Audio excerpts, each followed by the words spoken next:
Hey guys, welcome to Introduction to Linux OS or Operating System. My name is Kevin Downs. I'll be your instructor for the series. A little bit about myself. I'm a Unix system administrator for IBM.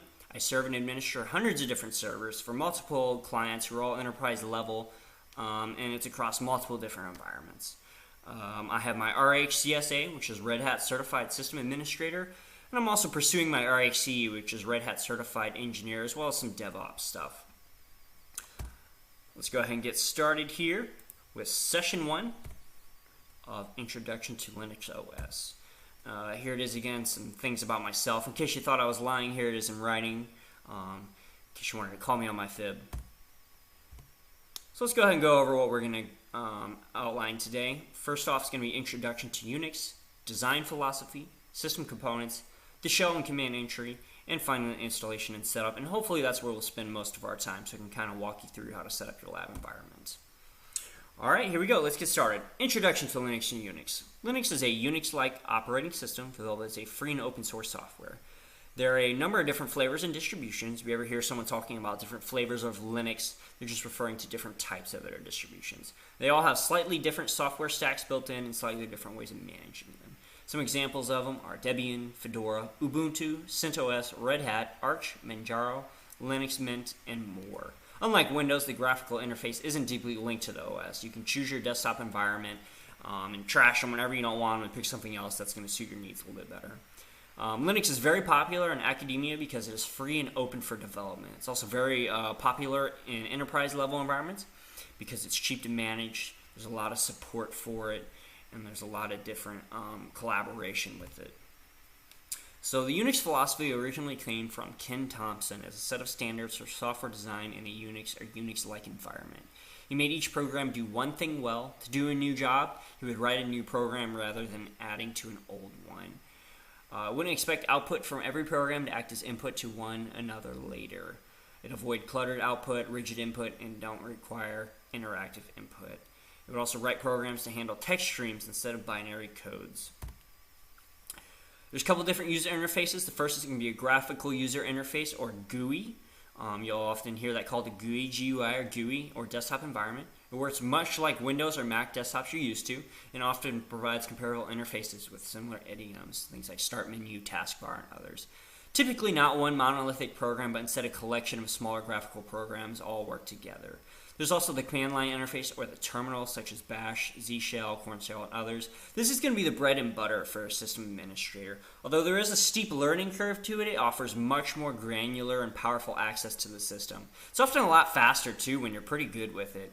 But don't be afraid or intimidated by it. There are some built-in helpers like man or man pages, apropos, or the common -- help flag. You can even use it on a graphical environment or terminal emulators. To do this, you simply right-click on your desktop background and click Open Terminal. Here's a couple of examples of what we just discussed. So it's going to be a typical desktop environment. You have your folders and directories. Here's going to be your command line and terminal emulator. A couple different pictures here, shared network folders and SSH connection. Hopefully I'll get to show you guys a little bit later what those desktop environments look like. If not, we'll cover it later in the courses. Let's go ahead and talk about the system components of a Linux operating system. There are primarily three components. First off is going to be your kernel. The kernel is the core part of Linux that is responsible for all major activities of the operating system. It consists of various modules and interacts directly with the underlying hardware. The Linux kernel provides the required abstraction to hide low-level hardware details of the system or application programs. You also have your system library. System libraries are special functions of programs whose purpose is to tell which program or system utility should access the kernel's features. These libraries implement most of the functionalities of the operating system and do not require the kernel's privileges, instead asking it whenever necessary. And then finally, you have your system utilities. System utility programs are responsible for specialized individual tasks. Here's a visual representation of what we just discussed. At your base level, you're going to have your hardware. And then you're going to have your kernel above that interacting with the hardware. And then above that, you're going to have your shell that interacts with the kernel. And then even your hardware below that. And then outside of that is everything else interacting with the shell, such as cd command, grep command, date, input, output, compilers, things like that. You also have a little bit of a different visual representation here. So you got your hardware, CPU, RAM, input, output. You got your kernel and kernel modules interacting with that hardware. And you have your system libraries and everything else. Here's a quick example of what the terminal is going to look like. So commands you input into the terminal is going to interact with the shell. That's how you get things done on the Linux system. 3 common Linux commands are pwd, ls, and cd. pwd stands for print working directory, and this identifies the current path or directory you're at. So unlike Windows, where you have a nice visual representation of where you're at on your system, Linux doesn't do this. So to see where you're kind of at in the tree and file system, you have to type in print working directory. It'll simply output where you're at. You also have your ls command or list. The ls command lists the files and folders in the current directory. And then you have your cd command or change directory. This moves with a defined path depending on what you input to it. A couple different tricks with cd. You can do cd space ... and this will take you back a directory. Or you can even do cd space ... /... and this will take you back to. You can even do this 2, 3, or 4 times. Let's go ahead and talk about the installation and setup of our lab environment for these courses. There's a variety of Linux OS distributions you can use, each of which may have its own installation and setup. For this class, we recommend installing and using Ubuntu. So there's 2 ways you can install it. First off, it's going to be natively or directly onto your hard drive. I do not recommend this because if you're unfamiliar with how Linux works and how to install this program, it can actually really mess up your laptop. So we have another way to do it, which is going to be installing on a virtual machine. This is a great way to learn the OS so that you're not actually messing up anything on your laptop. It's simply a simulated computer that you run within your normal OS. And we're going to be using VirtualBox as our virtual machine or hypervisor. So let me go ahead and pull up VirtualBox here. So actually, let me show you where to get these first. Let me pull up my web browser here. If you go to ubuntu.com/download/desktop and click on download, that's going to get you your ISO image for Ubuntu. And then if you go to virtualbox.org, scroll down to the middle of the page, you're going to see a big blue button that says VirtualBox 6.1. Go ahead and click that button, download VirtualBox. Alright, back to our VirtualBox homepage manager. So we got a clean slate here. I'm going to go ahead and click New. It's going to bring up another screen, and let me bring up that other screen for you so you can kind of follow along. Perfect. Let me center that for you and see everything that's going on. There we go. Shrink it a little bit so you can see all the different buttons here. Alright, perfect. So I'm going to go ahead and name this machine Ubuntu. U-B-U-N-T-U. And if you got some time, I would look up the meaning of Ubuntu. It's a fair description of what Linux stands for. And you'll notice it even picked up here what type of machine I'm going to be using. In case it doesn't, we can hit this drop down button. You can see all the different Linux flavors we can use. We're going to go ahead and use Ubuntu 64-bit. We're going to click Next. Here it's asking you how much RAM you want to allocate to your system. I like to double it to put 2 gigs of RAM. Keep in mind how much RAM you actually have on your computer. You don't want to add too much, otherwise it's going to bog down your whole system. 2 isn't too much, so you should be fine with that. Next, it's going to ask what kind of hard disk you want to use. We'll just go ahead and stick with the default. Create a virtual hard disk now. Hit Create. We're going to stick with the default again, VDI, Virtual Box Disk Image. Click Next. It's asking whether you want to dynamically allocate or create a fixed size physical hard disk. We'll stick with the default here, and you can see the definitions of each on the screen. Click Next.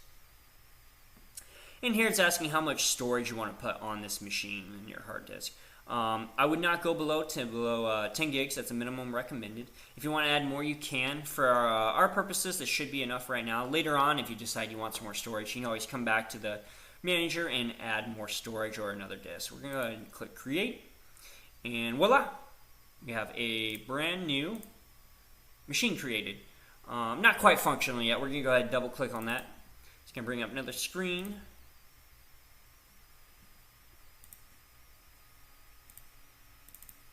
Pull up that other screen for you here.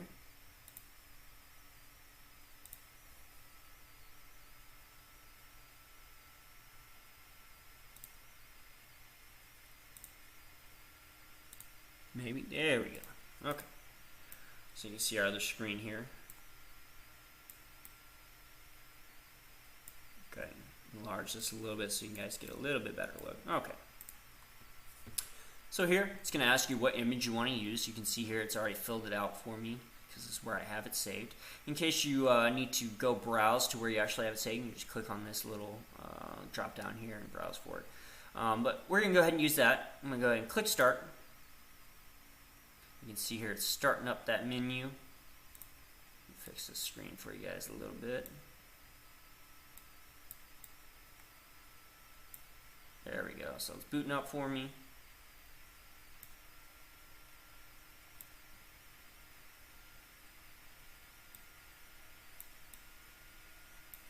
See, it's loading. This process here doesn't take too long. Fix this screen up a little bit better for you. You can see at the full output.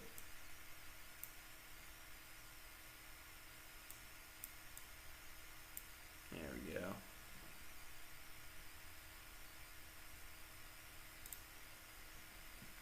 Just let it boot up here. It does take a minute.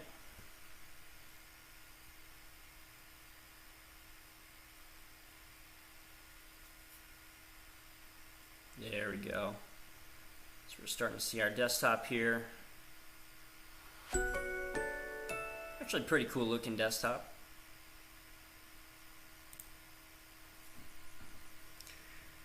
And once we get to here, it's going to ask what type of language you want.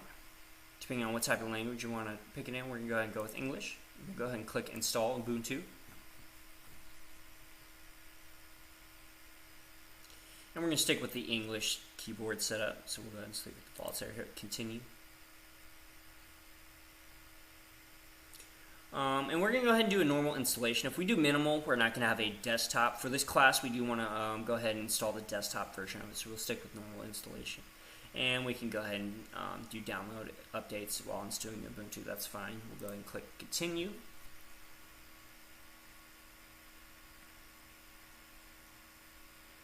And on this next screen, once it pops up here,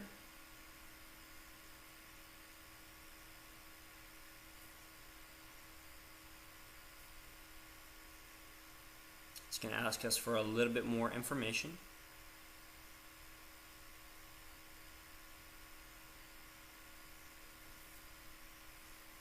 There we go. So you're going to see here, you see this big red warning sign. This will delete all your programs, documents, photos, music, and others on your operating system. Don't worry about this, guys. We're on a virtual machine, so no need to freak out or get worried. So we're on a virtual machine now. It's simply just saying, hey, I don't see an OS. Can I go ahead and erase everything and install this Ubuntu OS on your system? And since we're on a virtual machine here, it's not your actual laptop or computer, so no need to worry. So go ahead and click Install now. And it's going to ask you to write the changes to the disk. We're going to go ahead and say yes, continue. Please do that for me. It's going to ask you what time zone you're in. Depending where you're at, you can click all these different time zones here. So I actually do live in the Midwest here. So I'm going to go ahead and click on Chicago. Hit continue so that my clock is actually accurate for where I'm at. And it's going to ask me for my name, Kevin Downs.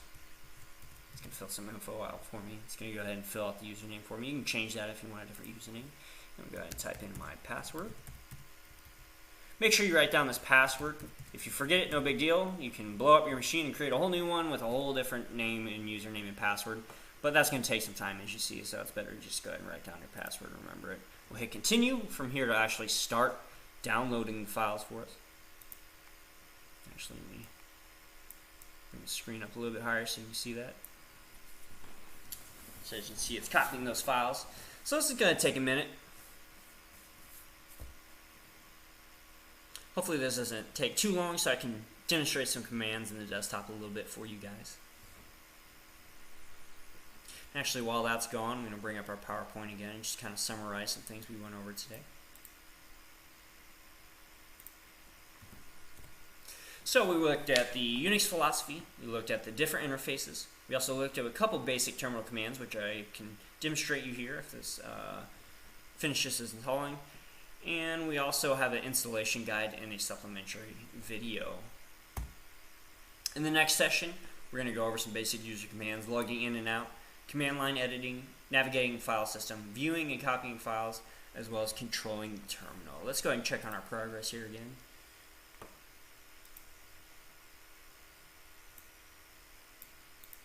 There we go. Alright, looks like we're almost done.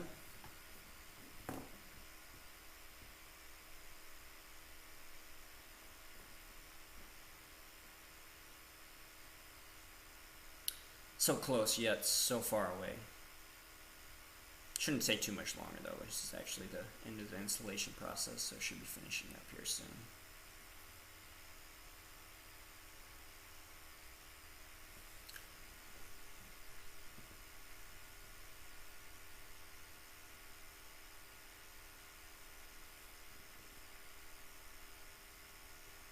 Ah, it fooled us. Another loading bar. That's okay.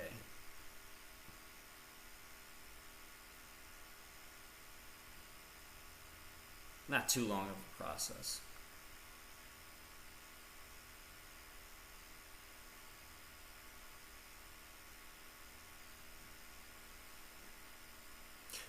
While the rest of that's loading, I'm going to take this chance to remind you guys and inform you that if you guys do need a little bit of extra help with any of these sessions or classes, we do have private tutoring sessions. Let me pull up our PowerPoint here, because those will be linked. So we do have private tutoring sessions for system administrators. We have weekly and monthly plans. There's also some private tutoring sessions for Linux and Bash scripting, if that's something that interests you. Feel free to check any of our other courses out at codingbootcamps.com. Let's go and check our progress here again.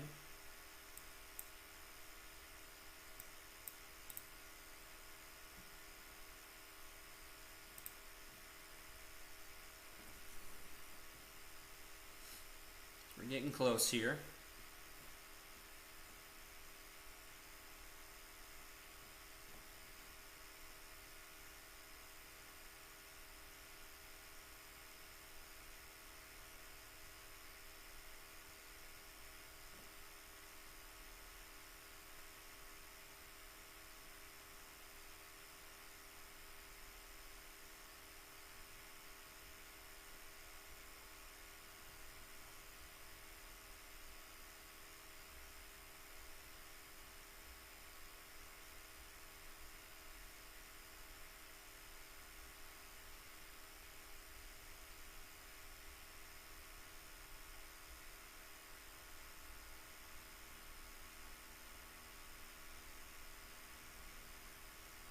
So right now we're getting towards the end of our installation process.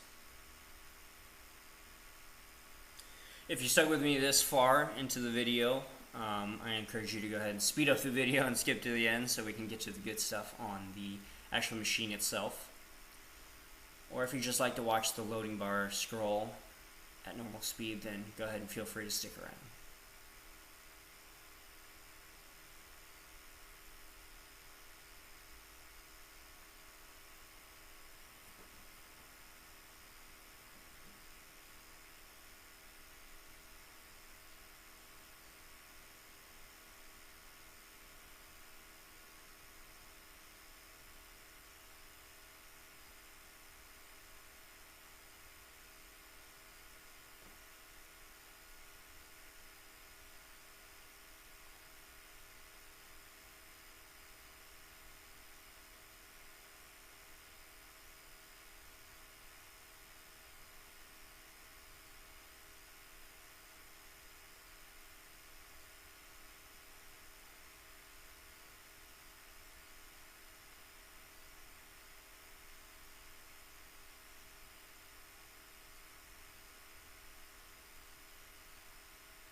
Perfect, so we've reached the end of our installation process. We're going to go ahead and click Restart Now. We'll restart our virtual machine here. It's going to boot back up. It's going to ask you to remove the installation medium and then click Enter. We're just going to go ahead and click Enter. It's going to restart our virtual machine.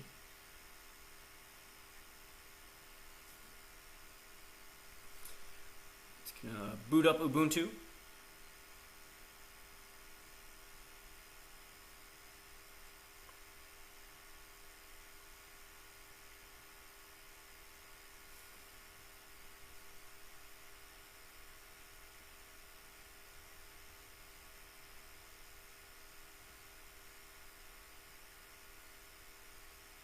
And there we are, beautiful. So we have our machine set up. You can see my user here. Type in my username and log in. We're going to see our desktop for the first time here in all its glory. Well worth the wait. Or maybe not. Because everyone has their own opinion. Here we go. We can go ahead and skip this part. We can click next on a live patch. No, don't send system info. Don't turn on your location services, and click done. So here we are. We have our desktop. As we talked about in those slides, I can click right-click on the desktop and click Open Terminal. You can see our terminal here. I'm going to go ahead and blow it up for a little bit so you can kind of get a little bit better view of what I'm doing. So we talked about some of those commands. So we can see here if I click in PWD, it's going to say you're at home, Kevin, and desktop. So I'm on my desktop. If I click CD, it's going to take me all the way back and type in PWD again to show I'm just at home, Kevin.